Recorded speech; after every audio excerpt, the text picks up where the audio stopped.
এই লাস্ট একটি প্রশ্ন করে আমি কথা শেষ করব। যেহেতু আমাদের দেশে বর্তমানে কিছুদিন পরেই মানে ভোট হবে, কারণ আমরা যারা প্রবাসে থাকি তারা কি ভোট দিব না দিব, আর দেওয়া কি আমাদের জন্য এটা কি দায়িত্ব, এটা কি আমাদের উপরে না দিলে কোনো সমস্যা নাকি সমস্যা হবে নাকি, সেটাই দৃষ্টিকে আমি তোমাদেরকে সঙ্গে বলি। শুকরান, জাযাকুমুল্লাহ খায়ের। এটা গুরুত্বপূর্ণ একটি বিষয়, বরং বলা যেতে পারে যে একটা বার্নিং ইস্যু, অথবা খুবই মানে হট আলোচ্য বিষয়। যেটা আমরা লক্ষ্য করে আসতেছি সেটা হলো এই, ইতিমধ্যে প্রবাসীদের ভোটাধিকার নিশ্চিত করা হয়েছে। সম্ভবত আপনার ভোটার হচ্ছেন বা ভোট দেওয়ার একটা অধিকার আপনাদেরকে দেওয়া হচ্ছে। এটা একটা বাংলাদেশের জন্য একটা বলা যেতে পারে যে একটা অত্যন্ত গুরুত্বপূর্ণ একটা নতুন সিদ্ধান্ত। এর আগে প্রবাসী যারা ছিল তারা নাগরিক হিসেবে তাদের ভোট দেওয়ার অধিকার ছিল না। সুতরাং বলা যেতে পারে যে এটা দেশের জন্য একটা গুরুত্বপূর্ণ একটা ডিসিশনের অন্তর্ভুক্ত। এখন আমি যে পয়েন্টটি নিয়ে কথা বলবো সেটা হচ্ছে এই ভোট বা নির্বাচন, এটি মূলত মাসলাহা এর সাথে জড়িত। মাসলাহা বলা হয়ে থাকে কল্যাণ এর সাথে জড়িত। উম্মার কল্যাণ যদি মানে ভোট দেওয়ার মধ্যে বা ভোটে অংশগ্রহণ করার মধ্যে হয়, তিনটা জায়গায় আপনি ভোটে অংশগ্রহণ করতে পারেন।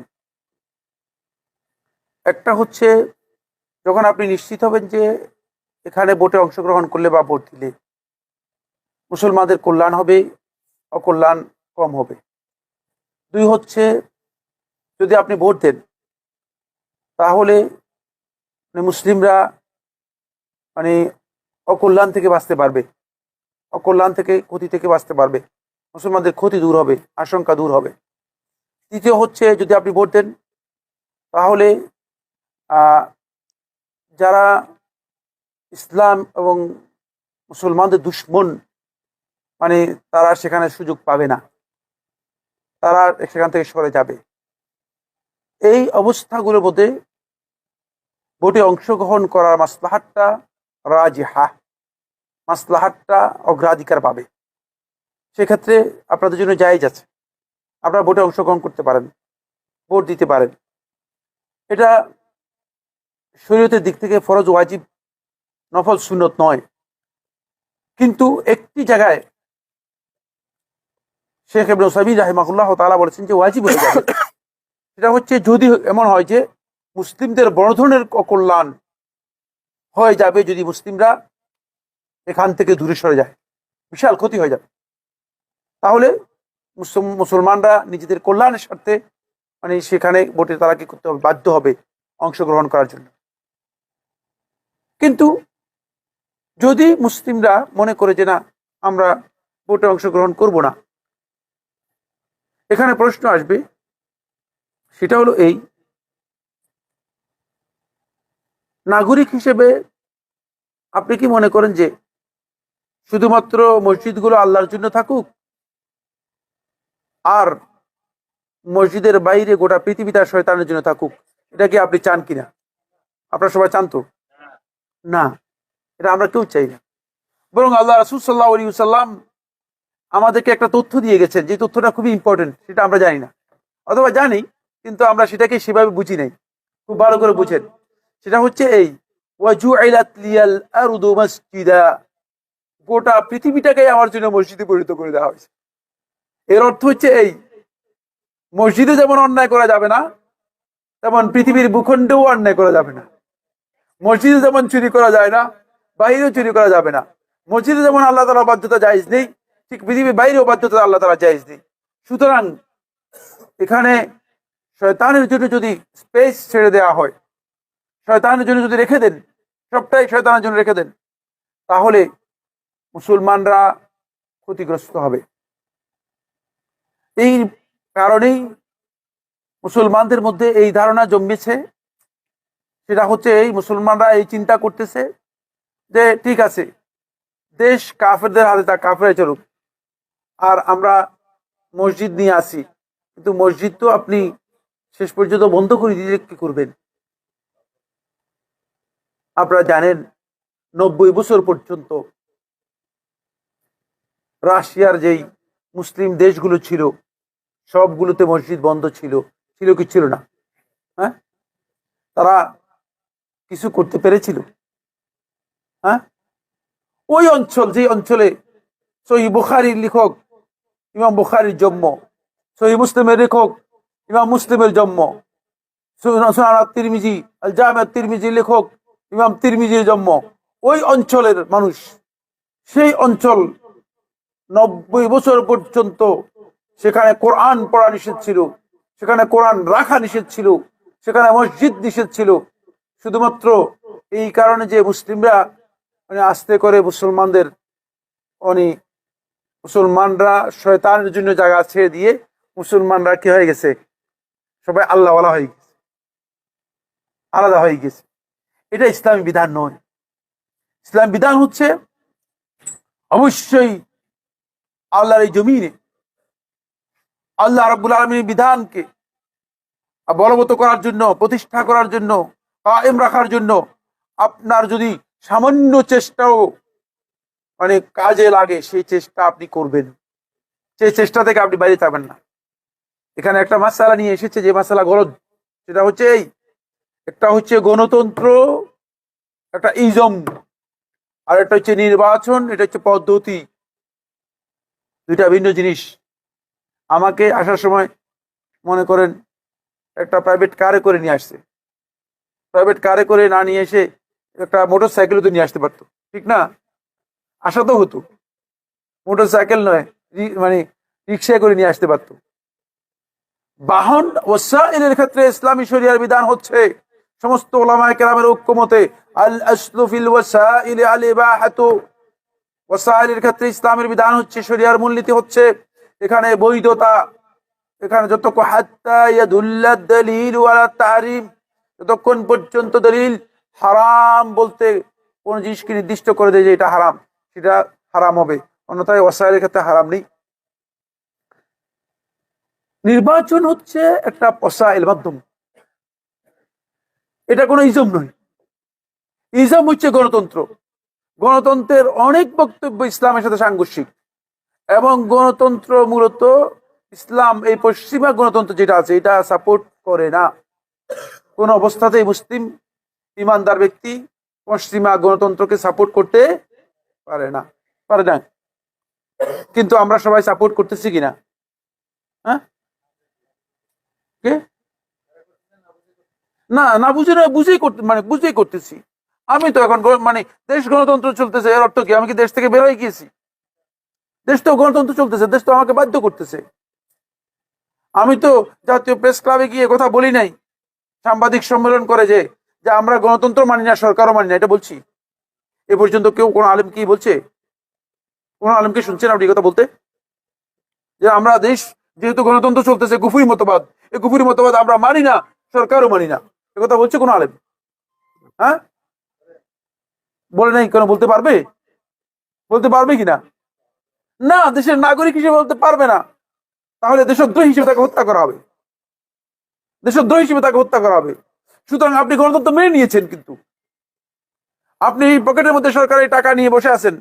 আপনি প্রত্যেকটা টাকা বাংলাদেশ ব্যাংক থেকে, প্রত্যেকটা টাকা বাংলাদেশ ব্যাংকে সুদের ভিত্তিতে বের হয়, আর সেই টাকা আপনি পকেটে নিয়ে বের হয়ে আছেন।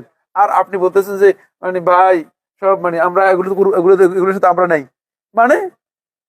নাই করতে গিয়ে আপনি আছেন যুক্ত, আপনি অন্যভাবে যুক্ত আছেন। সুতরাং এখান থেকে আমাদেরকে বের হয়ে আসতে হবে। বের হওয়ার পদ্ধতি তো একটাই, সেটা হচ্ছে এই, আপনাকে অবশ্যই সর্বোচ্চ প্রচেষ্টা করতে হবে কোন রাস্তায় আপনি এক্সিট নেবেন, কোন রাস্তায় আপনি এখান থেকে এক্সিট নেবেন। আপনি শয়তানের জন্য ছেড়ে দিয়ে না বলবেন যে না ভাই আমরা নির্বাচনে যাব না, আমরা ভোটও দিব না, আমরা কারোর সাথে নেই, আমরা কাউকে মানবো না। কিন্তু এখানে দেশ আপনার জন্য বসে থাকবে তো? না, সংসদ আপনার জন্য বসে থাকবে তো? নির্বাচন আপনার জন্য বসে থাকবে তো?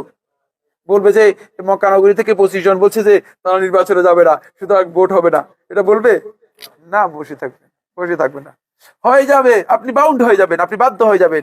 সুতরাং যদি কোনো প্রচেষ্টার মাধ্যমে এই পথ থেকে এক্সিটের সুযোগ থাকে, তাহলে ইমানদার ব্যক্তিগণ সেই প্রচেষ্টার মাধ্যমে এক্সিট করার জন্য চেষ্টা করবে।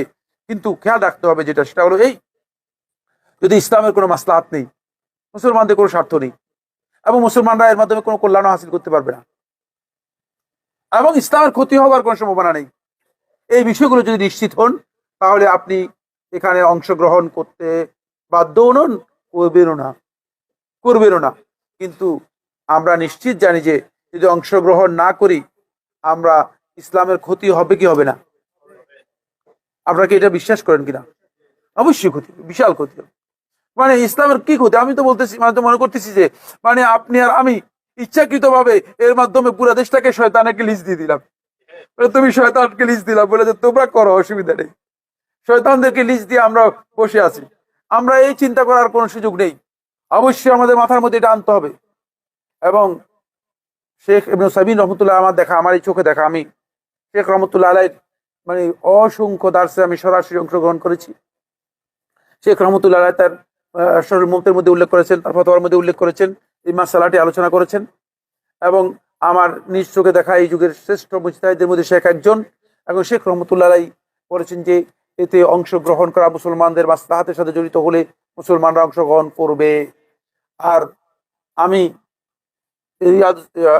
সুবুল সালামের সরা, যেটা বুলুগুল মারাম, এর সরা করেছেন শেখ আতিয়া মোহাম্মদ সালেম রাহিমাহুল্লাহ তাআলা।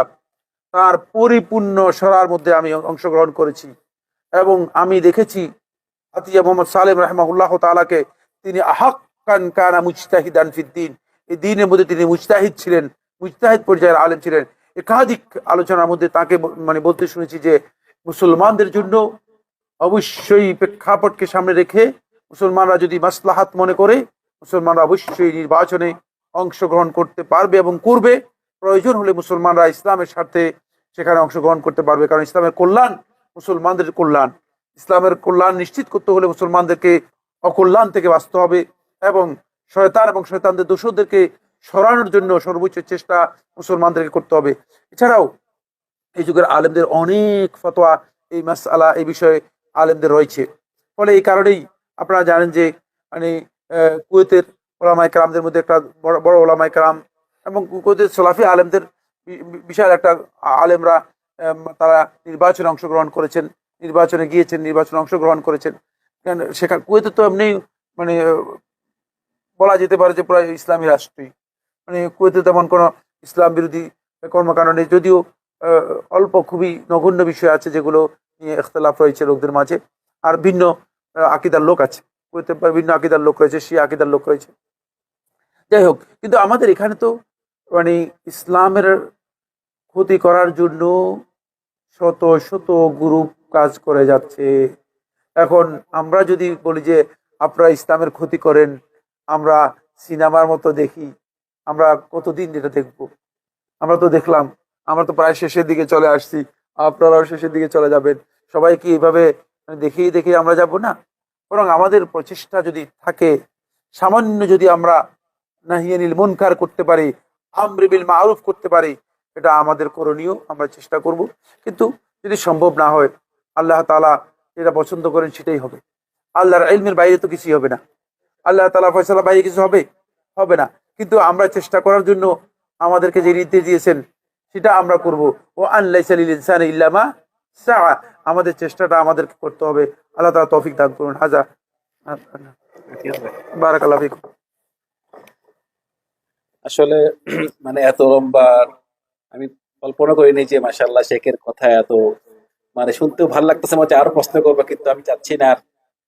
শেখ অনেক কথা বলেছে, আলহামদুলিল্লাহ। শেখের আল্লাহ সুবহানাহু ওয়া তাআলা জাযা খের দেখ এবং শেখের হায়াতে এবং ইলমে বরকত দিন। আল্লাহ সুবহানাহু ওয়া তাআলা শেখকে হায়াতান তাইয়্যিবা ওয়া সিহহাতান আফিয়া আল্লাহ সুবহানাহু ওয়া তাআলা দান করুন। আমরা আসলে খুবই আনন্দিত শেখকে পেয়ে। ইনশাআল্লাহ আমি আশা করব আমরা মক্কাতে যারা আছি, শেখ ভবিষ্যতে যদি আবার আসেন আমাদের দাওয়া সেন্টার, আপনাকে আমরা সবাই পেয়ে খুবই আনন্দিত। ইনশাআল্লাহ ভবিষ্যতে যেন আরো দেখা হয়।